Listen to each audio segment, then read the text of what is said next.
Assalamualaikum warahmatullahi wabarakatuh. Waalaikumsalam warahmatullahi wabarakatuh. Bismillah, alhamdulillah, wassalatu wassalamu ala rasulillah wa ala alihi wa ashabihi wa man wala mabadu. La haula wala quwwata illa billahil aliyyil azim.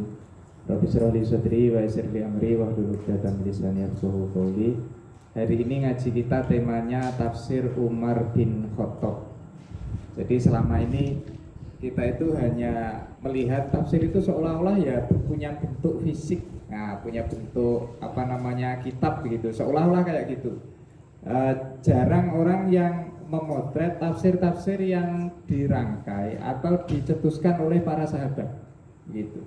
Nah, saya kemudian mencoba mengumpulkan pendapat-pendapat dari para sahabat di dalam satu buku namanya Tafsir Sahabat, Tafsir Al-Quran bi Aqwali Sahabat. Nah, itu sudah terbit tahun 2015 kemarin. Jadi tahun 2015 itu alhamdulillah saya punya buku Tafsir Sahabat, sudah terbit di Lirboyo. Nah, kita sepil hari ini untuk materi Tafsir Umar bin Khattab gitu. Umar itu dulu Islam ya, sebelum masuk Islam itu orang yang luar biasa kondang kerasnya. Jadi memang orang itu semacam-macam mbak, sampai itu tidak bisa menuntut orang itu harus kalem, harus manut, tidak mau wong ya serowonorno. Dan hidup itu saling melengkapi ya, kadang dibutuh nih wong-wong yang keras kayak gitu itu butuh gitu. Kalau semua lempeng-lempeng saja, kalem-kalem saja ya nggak jalan gitu ya. Jadi ya kadang butuh wong yang keras gitu. Umar itu preman pasar Ukas. Jadi ya mantan preman lah kira-kira seperti itu. Karena di era jahiliyah itu penguasa pasar Ukat itu ya Umar bin Khattab. Lalu setelah preman, Umar itu kondang tukang mabuk, Pak. Wis to, pokoke isine mabuk iki wis Umar. Ah gitu. Jadi nanti kalau sampean baca Asbabun Nuzul kok tentang Homer, isine Umar bin Khattab tok. Hampir semua tentang Homer itu Umar bin Khattab. Wis persentasenya pokoknya tinggi lah. Pokok tentang Homer itu selalu Umar bin Khattab. Karena dia orang yang paling tidak percaya Homer itu haram. Masa sih Homer itu haram? Padahal dia setiap hari konsumsi Homer itu. Saking senengnya sama Homer itu dapat julukan Raja Mabuk Umar itu. Nah dilalah masuk Islam. Masuk Islam, Islamnya itu begini. Suatu hari Umar itu melaku itu ciket-ciket apa cepat-cepat itu. Jalannya cepat. Sambil pedangnya itu sudah diunuskan pedangnya. Lalu ketemu sama bolo di ngopi. Bro, arep nyandi we. Nah, itu ya. Kamu itu mau kemana, Mar? Gitu. Terus akhirnya Umar itu menjawab, aku akan mendatangi Muhammad dan akan membunuhnya. Lalu, lu ngapain sama kok bunuh Muhammad? Karena saya merasa Quraisy ini dipecah belah oleh Muhammad. Ini goro-goro Muhammad ini. Uripe awake dhewe iki dadi pecah belah kayak gitu. Nah, akhirnya begini, orang yang tanya Umar itu, "Loh, kamu itu kok repot-repot ngurusi Muhammad? Adikmu lo masuk Islam. Masuk agamanya Muhammad." Loh, iya toh. Coba aja sama tanya itu, adikmu namanya Fatimah. Nah, jadi Fatimah itu bukan hanya anaknya Nabi, tetapi adiknya Umar itu juga namanya Fatimah. Nah, akhirnya apa? Akhirnya kembali, nggak jadi. Lalu di rumah itu ada Fatimah itu sedang belajar baca Quran ke salah seorang sahabat yang sudah mahir baca Qurannya. Sama Umar itu dibuka pintunya itu kaget, undang-undang didolik kayak gini. Tulisan-tulisan ayat Al-Quran yang dipakai untuk belajar dengan delik. Nah, akhirnya apa? Akhirnya Umar itu tanya begini, apa sih mau wajah? Enggak, saya enggak baca apa-apa ya. Tahu sendiri Umar itu kayak gitu karakternya, saya enggak baca apa-apa. Nah, akhirnya didesak sama Umar. Dan ternyata Fatimah ini belajar baca surat Toha. Saman kalau tidak percaya coba saman baca surat Toha. Saman buka tafsir atau kitab Balaghah, khususnya Balaghah Al-Quran. Itu sastranya luar biasa tinggi. Kalau saman nggak belajar Balaghah, tidak tahu keunikan Quran itu, tidak tahu gitu, khususnya surat Toha. Nah, Umar itu loh mbak, goro-goro dengar bacaan Quran itu hatinya itu luluh dan Masya Allah, ini gak mungkin dikarang oleh manusia kayak gini. Nah kita itu setiap hari kan baca tapi orang kroso juga. Kok nggak seperti itu gitu loh?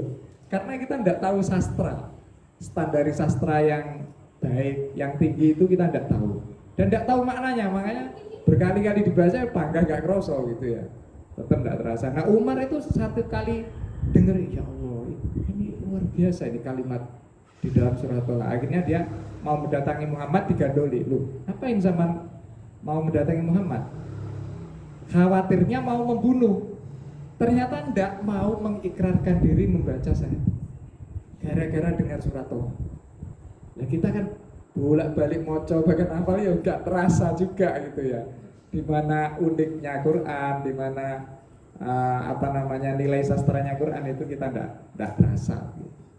Nah walhasil Umar itu akhirnya masuk Islam dan sampai wafat itu Umar itu memang karakternya tidak berubah, kasar sekali. Bahkan ketika Abu Bakar memandatkan khalifah nanti setelah saya itu adalah Umar, itu wong-wongi gembremeng Mbak.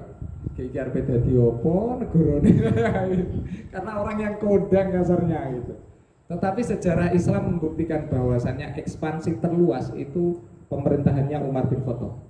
Itu terluas. Tidak ada yang melebihi. Begitu dari 4 khalifah itu yang terluas adalah Umar bin Khattab. Lalu sampai meninggal itu ya tetap karakternya tetap kasar. Jadi Sayyidina Ali itu sampai memohon kepada Allah itu kasef. Sama tahu kasef? Kasef itu terbukanya tabir sehingga rahasia-rahasia Tuhan itu bisa diketahui. Itu namanya kasef. Nah, Ali itu pengen tahu koyo apa tau wong sebegini kerasnya ketika menghadapi malaikat maut. Wah itu penasaran banget Ali.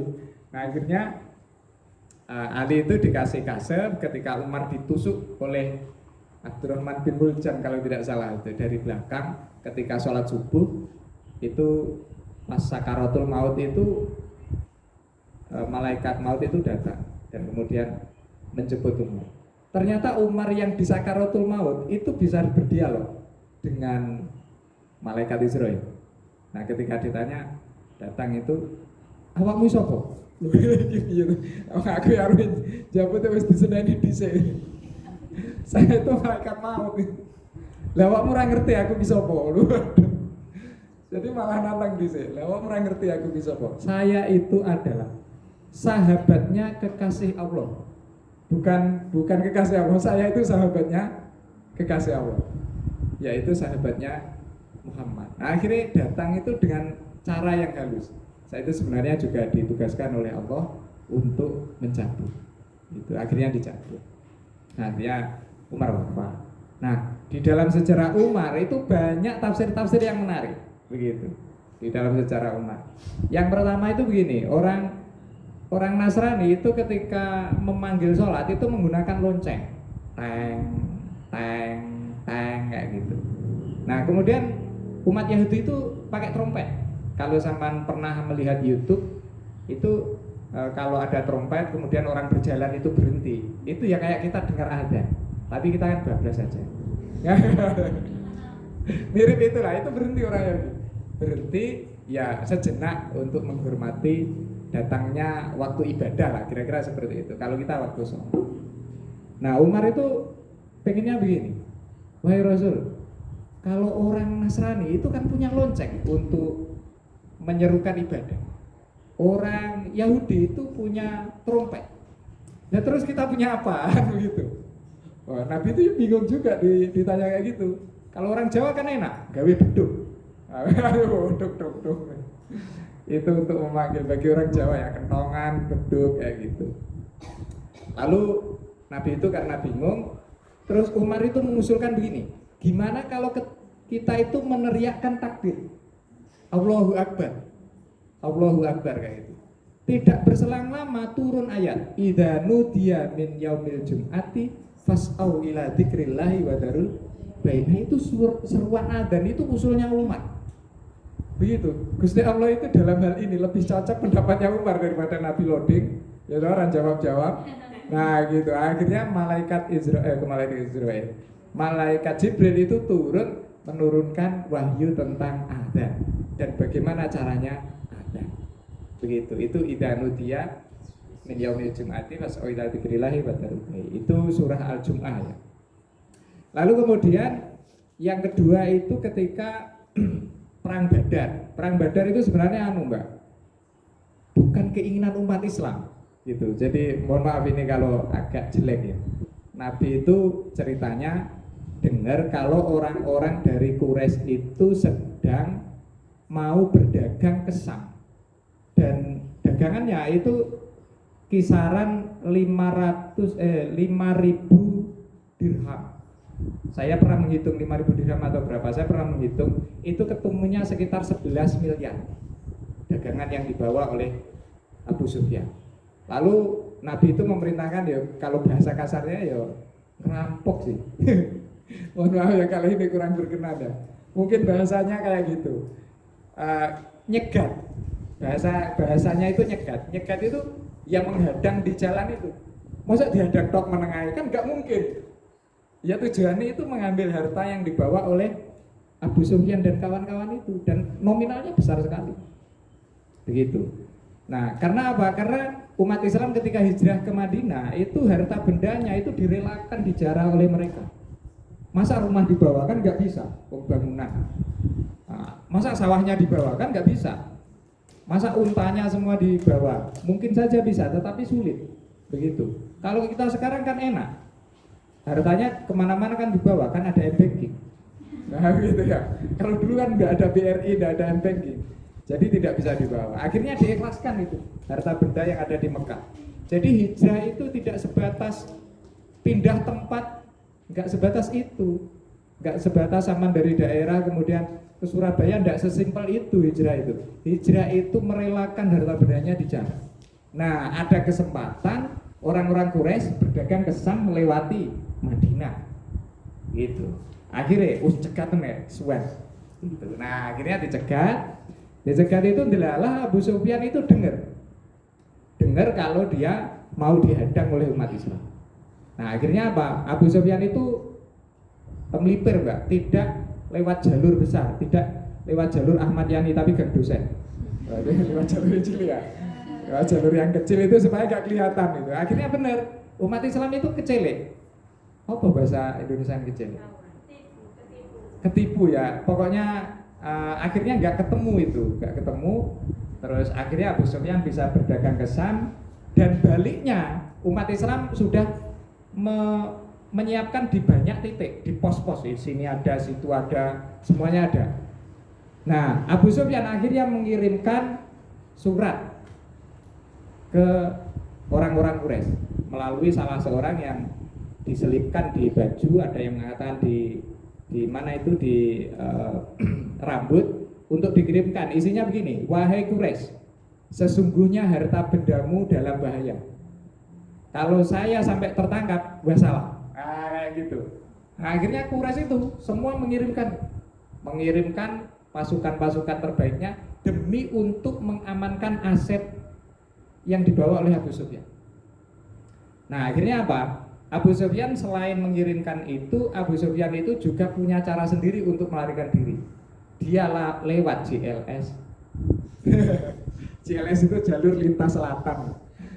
Kalau di Tulungagung itu ada JLS, Mas Yarto. Jadi dia itu menyusuri tepi pantai, tidak mengikuti jalur, baik waktu berangkat maupun waktu umumnya.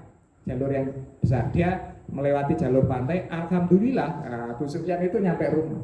Meskipun kafir saya nanti. Nah, nyampe rumah, akhirnya begini.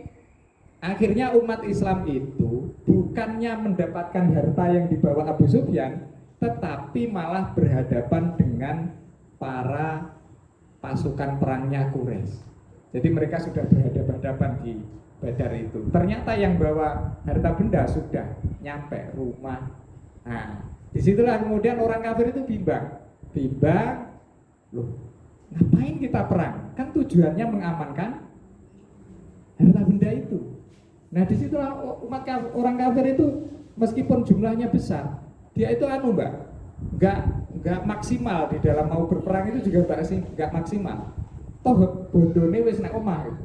Ngapain kita perang? Akhirnya sebagian itu balik. Orang kafir itu sebagian balik, dan kemudian Abu Jahal ini tidak ikut perang. Lalu Abu Jahal atau Abu Lahab saya lupa. Lalu oleh Abu Lahab itu begini, karena dia gak ikut perang, dia menugaskan salah seorang yang punya hutang. Wes, aku wakilono, utangmu lunas. Begitu. Oh, seweneng yang diwakili itu seweneng, karena hutangnya nanti lunas. Urip ora urusan nanti. Nah, begitu ya. Akhirnya sama Abu Lahab itu didatangi Abu Jahal. Ya Abu Jahal, dia datang itu membawa cermin sama ublik. Sama ngerti ublik? Lampu kecil. Nah, lampu kecil yang bisa dinyalakan itu, bawa ublik sama bawa cermin. Wahai Abu Jahal, engkau tidak usah ikut perang. Loh, ngapain? Karena kamu itu wanita. Gitu. Jadi dikasih cermin wis to ngilu nek omahmu. Zaman maca aja, karena di dalam aturan perang masyarakat Arab, cewek itu memang nggak boleh perang. Gitu. Jadi kamu itu bukan lelaki, tetapi kamu itu wanita. Harga dirinya terkoyak-koyak tuh. Ngawur ya, akhirnya berangkat dia. Dan terbunuh di Badar. Begitu. Nah, akhirnya perang Badar itu dimenangkan oleh umat Islam. Kemudian umat Islam itu dapat harta rampasan perang itu ada dua model. Satu Alphard. Nah, maksudnya ya kuda-kuda terbaik itu ya wis Alphard pada masa kini gitu. Ya kuda terbaik, kemudian unta dan macam-macam. Itu adalah kendaraan mewah pada masanya. Nah, akhirnya itu dapat ini gimana, enggak ketemu solusinya untuk membagi harta rampasan perang. Akhirnya turunlah surah Al-Anfal, Pak. Nah, itulah namanya harta rampasan perang, surah Al-Anfal itu untuk ngatur gimana membagi harta rampasan perang itu. Yang kedua selain harta rampasan, itu dapat namanya tawanan perang. Dapat tawanan perang, jumlahnya cukup banyak tawanan perang itu. Lalu urusan harta rampasan perang beres, turun surah Al-Anfal. Nah, ini tawanan perang ini yang nggak jelas. Nggak jelas, akhirnya Kanjeng Nabi itu mendatangi Umar. Wahai Umar, gimana pendapatmu tentang harta rampasan perang? Orang yang ditawan atau tawanan perang. Umar itu bilang begini, selesaikan. Wah, itu kok nguri gini ya, selesaikan. Udah kok nguri gini, Nabi itu nggak cocok, Pak. Mas Yardo, nggak cocok sama ini, kok kasar banget ya. Akhirnya apa? Mendatangi yang lebih soft, yang lebih kalem, yang lebih pelan, itu Abu Bakar. Wahai Abu Bakar, gimana pendapatmu tentang orang yang kita tangkap atau tawanan perang? Nah, Abu Bakar itu bilang begini, ya mereka itu sebenarnya masih saudara-saudara kita, sesama Quraisy kayak gitu. Di antara mereka ada yang keponakan, ada yang sahabat kayak gitu. Abu Bakar itu mau bilang begini, Mbak, di antara mereka itu ada menantu jenengan gitu, itu nggak enak. Karena salah satu tawanan perang itu namanya Abu Al-As. Namanya Abu Al-As, ini suaminya Zainab. Zainab putri Rasulullah, dan mohon maaf kafir. Begitu. Jadi Nabi itu punya menantu kafir. Gitu, sama baca sejarah. Gitu, engkau ndarai dataku nggak valid gitu. Sama baca itu, namanya Abu Al-As. Nah, akhirnya apa? Yang diiyakan Rasulullah adalah pendapatnya Abu Bakar. Iyalah, ini cocok ini. Gitu. Abu Bakar itu mau bilang di antara mereka itu ada menantunya jenengan, itu enggak enak itu. Jadi di antara mereka itu ada yang masih saudara, ada yang masih family kayak gitu. Nah, akhirnya tawanan perang ini dilepas, Mbak. Dilepas dengan tebusan waktu itu Zainab itu membawa kalung. Kalungnya itu adalah kalungnya Khadijah. Jadi untuk menebus Abu Al-As itu Zainab itu membawa kalungnya Khadijah. Siapa hati laki-laki yang enggak keronto-ronto kalau barang yang diberikan itu adalah milik cinta pertama. Nah, gitu. Apalagi itu pemberian Rasulullah. Jadi luar biasanya, ya mau enggak mau, Pak, diterima dan pada akhirnya setelah diterima itu ayat itu akhirnya turun. Ayat itu, maka nali nabiyin ayyakuna lahu asro. hatta yushina fil ardi. Tidak patut bagi seorang nabi itu punya tawanan perang sampai dia bisa menaklukkan musuh-musuhnya di bumi. Begitu Mbak. Jadi Gusti Allah itu malah nyeneni Kanjeng Nabi. Ora oleh dicul nih, tapi kan ya wis kadung muncul. Kan sudah terlanjur lepas. Mbok yo omong kan dek ini ya begitu. Oh iya ngeprank. Coba kalau kemarin WA aku enggak diwocor ya. Gitu ya. Jadi Gusti Allah itu yang ngeprank juga gitu. Nah, akhirnya apa boleh buat, tawanan perang sudah dilepas dan Al-Qur'an justru membenarkan pendapatnya Umar bin Khattab. Lalu di salah satu kesempatan Umar itu begini, Umar itu kan memang orang yang kritis, mungkin kayak mahasiswa Winsala kira-kira. Nah, melihat istri Nabi itu blong-blongan, mau ngabun saya bahasanya nggak enak. Blong-blongan itu nggak pakai kudung Pak, jadi kelihatan gitu, kelihatan. Terus Umar itu bilangnya begini, wahai Rasul, boyo istrimu yo hubungan lah, masa Ummul Mukminin kayak gitu, ya gitu. Itu kritiknya Umar itu. Nah, lalu tidak berselang lama ternyata turun surah Al-Ahzab ayat 59. Setelah Umar itu protes. Ya ayyuhan nabiyyu qul li azwajika wa banatika wa nisa'il mu'minina yudnina 'alaihinna min jalabibihim. Nah, itu gara-gara istrinya Nabi itu blong-blongan, rona-rono ngalor itu enggak pakai kerudung, nggak pakai hijab, boleh pakai hijab lah, begitu. Nah, itulah kemudian Umar itu meskipun dia bukan penerima wahyu, tetapi perannya banyak di dalam melengkapi wahyu yang turun. Begitu. Coba kalau tidak ada dialektika dengan Umar, wah itu menjadi nggak keren begitu ya. Untung ada Umar. Begitu. Nah, di saat Umar menjadi khalifah itu Quran itu bisa menjadi motivasi, dan ini jauh dari kita. Motivasinya begini, ketika Amr bin As itu menjadi sudah masuk Islam, itu menjadi panglima perang, itu melawan kerajaan, saya lupa kerajaannya, itu namanya saya nyatet di buku itu. Nah itu kerajaannya di depan itu ada sungai dan ketika umat Islam itu mendekat sungai jembatannya itu dipotong, jembatannya itu, sehingga umat Islam itu mau mendekat itu kesulitan. Akhirnya umat Islam itu mendirikan camp di balik atau di seberang sungai itu. Lalu karena Amr bin As itu selaku panglima perangnya merasa jenuh, masa kita cuma diem aja di sini gitu, nggak ada ngopi, nggak ada opo, misalnya diem aja jenuh. Nah akhirnya apa? Amr bin As itu mencoba menyeberangi sungai itu dengan kuda. Kuda ini sebenarnya bisa renang nggak? Saya nggak tahu juga. Tetapi dalam sejarah kayak gitu, dia menyeberangi sungai itu dengan kuda. Ternyata bisa lolos, bisa nyampe tepi itu. Nah, akhirnya umat Islam iso ternyata nyebrang. Diikuti, Mbak. Itu jumlahnya besar. Semua mengikuti itu dan ternyata yang dibaca itu ayat. Kenapa umat Islam itu bisa segila itu gitu?